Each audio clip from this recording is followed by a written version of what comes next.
If you crack first, Dave, it won't make you any less of a man. I'm nowhere near cracking. Neither am I, my friend. Dave. And Matthew, what is it now? For God's sake, no one's smoking, okay? But nothing! You know what we need around here is an anti-whining ordinance. So just sip your sniveling little lip and haul your skinny ass out of here! Welcome back to Thinking Critical. This is Wes here on a nice weekend edition. Got a good friend of mine, Joe Corallo, comic book writer, award-winning editor. How you doing, Joe? I'm all right, Wes. How are you? I'm doing great. There was a tweet. Well, it was a tweet thread from Joshua Dysart that came out this week. Interesting stuff. It had a lot of people talking. And I don't know, it kind of highlighted, I don't know, is it a dirty little secret that a lot of comic creators have second jobs? Or if they are solely like a comic book writer, their spouses are kind of the primary breadwinners? Yeah, I mean, you've heard stuff like that for a while, I think. I think what sparks this is when people are talking about breaking into comics and what does it mean to break into comics. And for a lot of people, I think the definition for them is that they can sustain a living with breaking into comics. And it's like, well, actually, you know, if you're someone, you know, like, you know, Joshua Dysart and Chris Sabella and Jody Houser, who the tweets were in that Beat article, it's like they're coming back with like, well, you know, if you think I broke into comics, what they're basically saying is, well, if you think I broke into comics at this point while I was writing this, I was still depending on these other things. So it's not necessarily this, it takes a while before it gets as I guess, glamorous or however they'd say it. It's almost like acting. Mm-hmm. The people that really make it. And then everybody else is kind of trying to make it. Mm-hmm. And I was thinking about it. I was like, almost every creator that I know, whether they're doing crowdfunding, they're working, you know, within independent comics or work for the big two, except for a couple of them, they almost all have other income sources. Sure. Pretty much all of them.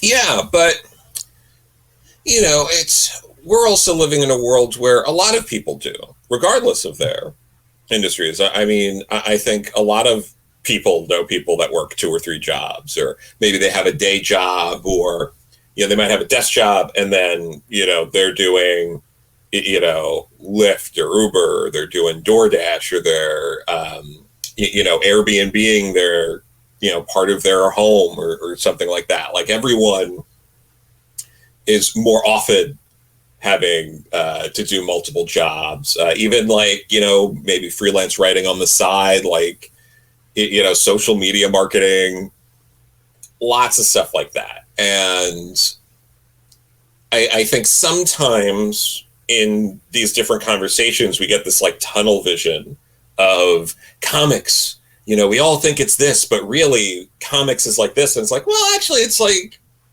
everything's kind of like this.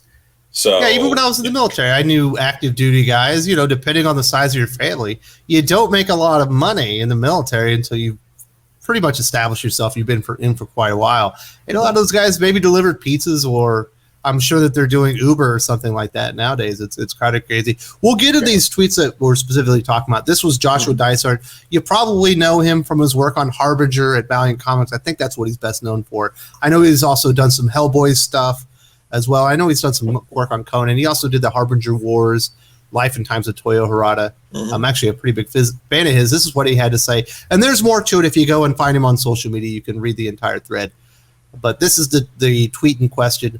Truth for you, almost every single person who get their start in comics from my generation, and for most others too, had some kind of supplemental income. And many people who appear successful today are either being subsidized by a spouse, family money, or some other means. Kind of, you know, fitting right into what we're talking about here. And like I said, everybody that I know, and like including you and Timothy Libb and Doug Ertz and some of the other people work within indie publishers, it's kind of the same story. You know, Aaron Sparrow's the same way. And that's just kind of the way it is. I don't understand why people like to crap on people for stuff like this. Yeah. Like J.K. Rowling, when her book got picked up, you know, her first iteration of Harry Potter, I believe she was homeless at the time. Yeah. Like there's not a lot of money being a creative sort until you've really, really made it. I remember, I think the first Evil Dead movie from Sam Raimi, well, obviously people know from Spider-Man, I think it took him 7 years to make because he was just accumulating money like here and there. And I think Bruce Campbell, the star of that, who people know who he is today, but I don't think he got paid for it. You know, it was just like piecemealing this project together, just hoping to get it off the ground and maybe it hits. Yeah, there's a similar story with David Lynch and Eraserhead, where it took a while to make for similar reasons. You got to get the money, shoot what you can, and keep it going. But yeah, and obviously a lot of people trying to break into comics, it's the same thing. It's that piecemeal, putting money aside to fund, self-publishing a book, stuff like that. But yeah, I do think we kind of focus in on things as being like a comics problem when it's a bigger problem than that. But yeah, I don't think there's anything. Obviously, there's nothing wrong with any of that stuff, and it's weird when people get down about that kind of stuff. And I know plenty of people, not in comics, that are like working like quote unquote like real jobs or adult jobs that their spouse has to cover a lot, or they got help from their parents, things like that. I mean, you see that stuff all the time, people getting help from parents or a spouse, buy a home, or like, if you want to be a lawyer and you're a little later in life, or you're married and your spouse has a steady income, you're going to need that while you're taking the time, those years, to go to law school, unless you want to take a very long time and do it on your own. Like there's so many professions. Like you could apply this to law. It's yeah. My brother, when he first got married, they were very young. He's just he's a blue collar kind of guy. His wife was going to law school, and he had to work like 70, 80 hours a week just to get in all the overtime so he could afford it. He worked himself to the bone. He's got health issues now to this day, but sometimes you got to sacrifice in these things, and you're right, it is pretty common. Or another way, like you'll see a lot of like lawyers, they'll be writing their book on the side, and if they make it, then they'll stop being a lawyer. But they still have that practice there because you need that fallback option, because you never know, writing novels or comic books if you're actually going to make it, I guess. Yeah, I mean, Charles Soule, for example, had his law firm, or was practicing law while he was writing comics, and was also in a band. So hey. Yeah, I think about stories from professional wrestlers. Do you know who Edge is? Yeah. What he was talking about when he first got trained up in Canada, he was eating, it sounded like he was eating ramen noodles and like peanut butter sandwiches. But he and his buddies would all get in this van and they would drive over like lakes to make $25 for a wrestling show until the WWF finally noticed who they were and like brought him up. Now he's a millionaire. You got to pay your dues. That's the point. Absolutely. A lot of times. Yeah. And this is what Christopher Sabella, he came back with. 2 friends let me move in with them and their 2 kids, 2 dogs and 2 cats for a couple of years while I worked to get a foothold in comics. I definitely wouldn't be doing this if it wasn't for that unrepayable act of friendship and faith in my abilities, and something I still kind of lack. Yeah, sometimes it's the kindness of your friends that allows you to the opportunity to make it. Otherwise, you'd have to quit and get a job that was a little bit more dependable, reliable, where you could kind of start taking care of yourself. And unless somebody has an act of kindness and says, yeah, you can come sleep on our couch for 2 years. Yeah. No, for sure. But I mean, a lot of people, a lot of it is just making it work. And, there are a lot of things, a lot of factors, and everyone's life is different. And I'm not trying to say something so someone can come back and be like, it's really hard being me. Don't tell me that. It's not what I'm trying to do. But you get other creators like Michael Marici, for example, wife, kids, was working full time. Even when he was starting to do stuff at the Big Two before he could become a full-time writer, you're writing during your lunch breaks at work, or And you got to do that, and you got to do that during, at night when either when everyone's asleep or when the kids are asleep or whatever you got to do, and get it done. Because there is literally no one on earth that's sitting around waiting for you to be successful. It's just not happening. Yeah, the indie publishers aren't just sitting there with a livable wage waiting to hand it to you while you figure your writing style and your art style out. Yeah. They give you an opportunity, and hopefully you take advantage of it, but you're probably going to need more than one to finally really make it. Definitely. You need more hits. I mean, it's similar to music. It's like there are people who are called one-hit wonders for a reason, and a lot of those people aren't, working full-time in music, even though a song they did that plays on the radio all the time. Like, entertainment is just like that. Yeah. And finally, this is from Jody Houser. I had a full-time job while writing comics full-time for longer than I'd have liked. Yes, as in working 16 to 18-hour days, thanks to living in a state with good health care, and my dad saying he'd help with the insurance if I got in any trouble. I'm just doing comics full-time now. Jody Houser's been doing comics for quite a while. She's done a lot of high-profile projects. She's done some Star Wars stuff. She's done some adaptations. She's been put on some of the bigger, characters over at Marvel. Mm-hmm. She's not, a Scott Snyder or somebody that's had that amazing run on Batman or something, but still to this day needs a little bit of help. Yeah, and all of it depends on where you're from too, and what you're doing. I mean, depending on your lifestyle, you may be living just fine at $30,000-$40,000 a year or something like that. If you're in Missouri, it's a lot different than if you're in California. Yeah, and and other people, if you're working full time, you may be accustomed to a certain way of living. Maybe your full-time job, you're making, $80,000 a year or something like that or more. And you're not willing to take the pay cut earlier on in comics, and you're waiting to get to a point where it's somewhat comparable. So some of these situations aren't necessarily that it would be impossible to transition full-time into comics. It's that they're waiting for it to be worth transitioning into full-time. And insurance, some people are more risk averse than others. Yeah. I'm not going to give this thing that I have up, that I know it's just sitting there and it's not going away, for this opportunity that could be bigger. Mm-hmm. I got to have more assurances type of thing.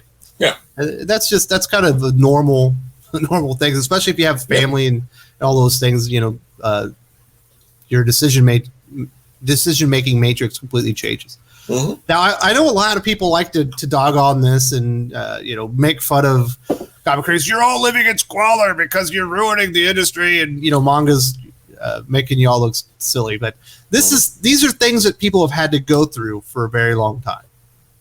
Yeah. And this isn't normal. This isn't new, I mean. Yeah, no, it's not new. I mean, it's everyone who is in a band, everyone who is breaking into acting. I mean, it's the same. Every actor I've ever met started out as a waiter. Yeah, you're a waiter. You're doing, similar to a lot of other things like actors. You're often paying people for the privilege of learning how to act for free. Mm-hmm. And things like that. You're doing improv, maybe you're doing local theater, maybe you're doing all sorts of things like that. The theme park as a character actor. Yeah, or maybe you really work just to get a regular extra gig. That's a thing. Like, people work hard to be a regular extra and to get a salary as, guy in the background of most episodes drinking coffee at the cafe or whatever it is. Like, those people, like the hospital drama, the guy that's at the desk that checks the patients in. Yeah. He's in every episode, but he doesn't really do anything. Yeah. It's just part of the procedure. Yeah, that's a thing. There are regular extras, and you get a salary for that, and those are coveted positions. Like, yeah, it's a paying gig. It's regular. Yeah. That's the thing, when you're talking to a lot of creators, in comic books, I think you and I talked about this. When it rains, it pours. Mm-hmm. Once you got a little bit of success, you got all these things coming in, and you can't even keep up with it. But then once things start drying up, I guess it seems like nothing's going to come back. You got to kind of wait out the dry periods and really prepare yourself for that stuff. Yeah, and social media also skews it. Like, there are people who are just wired in a way where they're only sharing the negative stuff, and you're not actually getting the whole picture of their life. So you might see a comics creator who's saying stuff like, car broke down today and I'm not going to be able to afford to fix it till next week, or like, oh no, the air conditioner's not working in the middle of summer and I don't know how I'm going to, the air conditioners are so expensive. I don't know how I'm going to get it. You'll see stuff like that, and it's not the whole picture of their life, but because it's a moment in time. Yeah. But when that's all you're seeing, you start creating a version of this person being like, they must be miserable. All they do is have stuff break down, or they're frustrated and angry. And when you see them in person, or you know them better, you realize like, oh, actually they're doing fine, but they're only venting that like negative stuff that creates this perception of them online. Yeah, it's interesting, and I don't want people like, oh, Wes, you're saying everything's great with comp. No, I think creators should get compensated more. I think we should be selling more comic books. I think people should be jumping into the hobby more than they are, and and everybody would be making more money. That would be the ideal situation. And, absolutely. I wish page rates were going up across the board. That's not happening, but. Yeah, page rates should be higher. There should be more editors. There shouldn't be cutting editors. Yes. Editors are already stretched thin. They need more editors on these books for quality control. And if you can't afford to have more editors because you're putting out that many books, you got to put out less monthly titles then. Which would be less opportunities for creators trying to break in. It's a weird ecosystem that's been created. Yeah, but I think... Well, it's not weird. That's the point. Is it's kind of normal. This is what's happening. It's going to ebb and flow depending on the popularity of the medium. Yeah, so we might see some constricting, and then, they'll constrict, they'll build up again, they'll make more mistakes again, they'll come back down, And the creators that can't take it will take their talents and they'll go somewhere else that's probably a little bit more stable. We saw a lot of very good artists exit comic books and go into career fields like animation, like video game development, because maybe their home life or didn't allow them to take that kind of risk, or they were just tired of having to go with the grind and they wanted something a little bit more steady. And it makes sense. Yeah. And that's not to say that those industries are perfect either. There are plenty of horror stories from overworked animators and, people working in video games, particularly some like the smaller companies or things like that. But you also hear plenty of stories of people that really made it big, or they left comics to go into those businesses, and that's where they're making their, the bulk of their money. I mean, Richard Case, incredible talent. He illustrated Grant Morrison's Doom Patrol, did some Doctor Strange, some other stuff, and has been in video games longer than comics now, about 20 years working in video games. And Eric Canetti's the same way. He's been on the channel before. Yep. He's gone and done work in animation and video games. He's coming back to do a crowdfunding project. The reason he can do that is because he's got a steady income, coming in from another source, and he can come back and do some of the things that he wishes he or probably wanted to do when he was a younger man. For sure, and that's not a bad thing. I think it's perfectly fine, and should be admirable for artists to be in multiple mediums, writers to be in multiple mediums. It's about contributing to something that, like, you care about. I think it's hard to meet people who are creatives that only ever specifically want to do one thing forever, and they would never be interested in being creative in another medium, even if an offer fell into their lap. But I think building up on this point, what then creates more resentment is when comics goes out of its way to bring somebody else and import a talent. Yeah. It's like you see these stories about people like, Chris Sabella, Jody Houser, Joshua Dysart, who, regardless of what anyone, whether you love or you've never read them, whatever it is, like these are all people who have very clearly made sacrifices and worked their way up and got published. And it took them a while to get that solid foundation. Then of course you're going to get resentment when Marvel announces that J.J. Abrams' son is going to write Spider-Man. I mean, that's a slap in the face to everyone. That hurts morale across the board.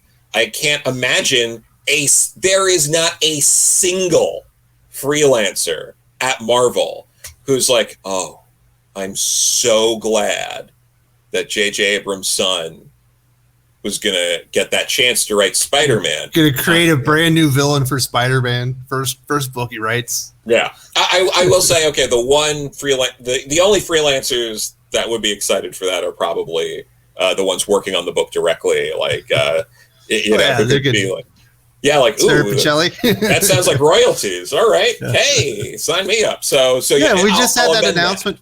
For Batman the Imposter, where the writer is going to be the screenwriter for one of the screenwriters for the Batman. Mm-hmm. And that's what I said in my video. I was like, I bet there aren't 100 comic book writers that haven't been salivating at the opportunity to write an original Batman story. You kind of feel bad, just kind of jumping the line.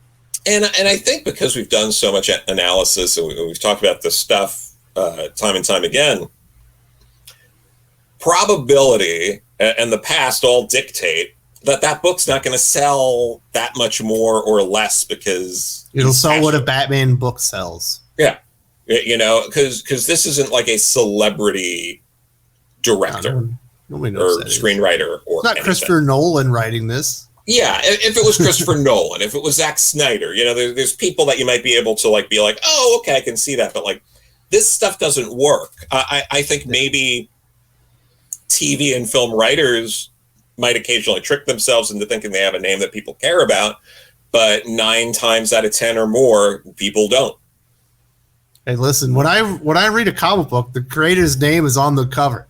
When I watch a TV show, I stop it as soon as we get to the credits because it's over. I don't know who directs or writes any of that stuff. Mm-hmm. So, interesting stuff. Obviously, I commend Joshua Dysart for putting in the hard work and paying his dues. And actually putting himself out there and talking about what he had to go through to get to where he is now. And I definitely recommend going out and reading his Harbinger series. Harbinger Wars for certain. That one was absolutely excellent. And Christopher Sabella and Jody Houser as well. Mm-hmm. Joe, do you have anything else that you wanted to add to this before we kind of wrap this up? I would just say, overall, it's a bit repeating what we were saying, but if someone's trying to get into comics and they feel like this is deterring them, don't let this deter you insofar as this is kind of life for a lot of people, no matter what industry. And if you're in a position where you can make those kind of sacrifices or make things happen, you might as well do it. Because, I think we all know people who regret not following certain things when they could have, and don't let that be you. But if you need the job and you're like, well, I'm going to go comic books full time, maybe don't quit your job quite yet. Maybe you might need to keep doing that while you break into comics. Yeah, you're still breaking in and making comics, even if you have a day job. You're still a comic professional. Yeah. That's what Sparrow said. I'm always breaking into comics. Yeah. Even if you had something that people like, you've always got to keep proving yourself. Absolutely.